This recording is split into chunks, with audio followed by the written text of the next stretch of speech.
नमस्कार. हा माझा नित्याप्रमाणे आजच्या काळातला जो विषय बिबट्या. 4 महिन्यापासून मी ह्या बिबट्यांवर लेख लिहित आहे. 15-16 लेख लिहिले बिबट्यावर. आज हा लेख लिहिला बिबट्याबद्दल. ह्या लेखाला मी नाव दिलं आहे आदर्श बिबट्या.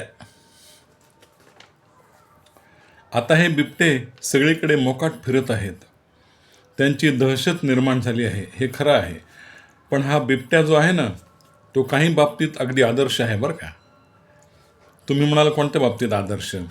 म्हणजे असं की तो जातपात मानित नाही, भेदभाव करीत नाही, कुणाशी तुलनाही करीत नाही. समोर माणूस दिसला की घाल त्याच्यावर झडप. असा हा बिबट्या आहे. तो म्हणतो सर्व धर्म सारखे, उच्च नीच, स्पृश्य अस्पृश्य, लहान थोर, सुधारलेला मागासलेला, हे असलं काही त्याला अजिबात मान्य नाही. आहे की नाही तो आदर्श? असो, जातपात फक्त आपण माणसंच पाहतो. एखाद्या माणसावर झडप घालण्यापूर्वी तू कोणत्या जातीचा आहेस असा प्रश्न तो बिबट्या त्या माणसाला कधी विचारतो का? नाही. घ्या हा त्याचा गुण सगळेजण. दुसरी गोष्ट म्हणजे आपण माणसं प्रत्येक ठिकाणी स्त्री दाक्षिण्य दाखवतो.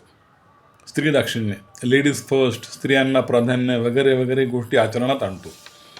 पण या बिबट्याजवळ असे फालतू लाड नाही.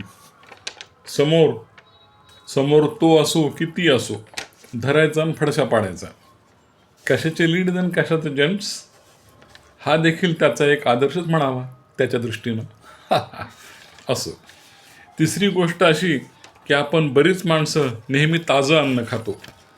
आपल्यातले काही लोक शिळं अजिबात खात नाहीत. रात्रीचं उरलेलं अन्न दुसऱ्या दिवशी सकाळी ते माणसं टाकून देतात किंवा एखाद्या जनावराला वगैरे देतात खायला, पण स्वतः खात नाहीत. पण हा बिबट्या बघा, सकाळ दुपार संध्याकाळ कोणत्याही वेळी त्याला माणूस दिसू द्या, तो लगेच त्या माणसाला मुक्ती देतो. त्याला मारण्यापूर्वी त्याची शेवटची इच्छा काय आहे हे देखील बिबट्या त्या माणसाला विचारित नाही.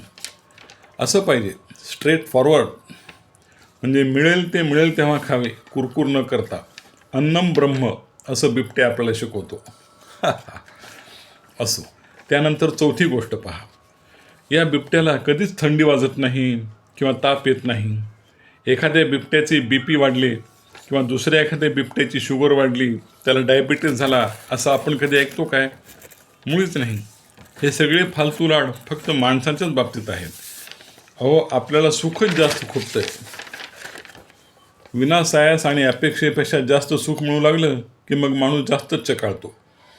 अहो, आपण माणसं संप करतो, मोर्चा काय काढतो, हमारी मांग पुरी करो अशा घोषणा देतो वगैरे वगैरे. हे सगळं बाजूला ठेवा आणि थोडा बिबट्याचा आदर्श घ्या.